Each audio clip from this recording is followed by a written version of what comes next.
तर नाशिकमधील व्यावसायिकाच्या अपहरण प्रकरणी गुन्हा दाखल करण्यात आला। काल रात्री व्यावसायिकाचं अपहरण करण्यात आलं होतं।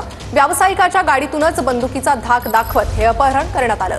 पोलिसांना फाळके स्मारक परिसरात कार आढळून आली आहे। अपहरण प्रकरणी गुन्हा दाखल केलाय। पोलिसांकडून अधिक तपास सुरू आहे।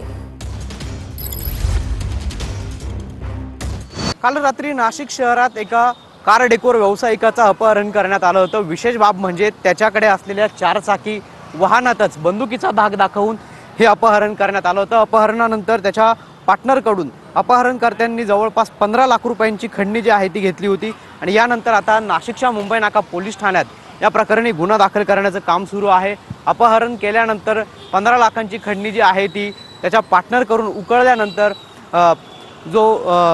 या व्यावसायिक निखिल दर्यानी होता तो या अपहरणकर्त्यांच्या ताब्यातून सुटला आणि पळाला। त्यानंतर जी अपहरणकर्त्यांनी त्याची गाडी जी आहे ती नेली होती, ती गाडी देखील नाशिक शहरातीलच फाळके स्मारक परिसरामध्ये सोडून दिली होती। ती गाडी आता नाशिकच्या मुंबई नाका पोलिसांनी तपासासाठी आणली असून या प्रकरणाचा तपास आता पोलिसांकडून सुरू आहे। कॅमेरा पर्सन आकाश ओवलेसह पवन येवले, TV9 मराठी, नाशिक।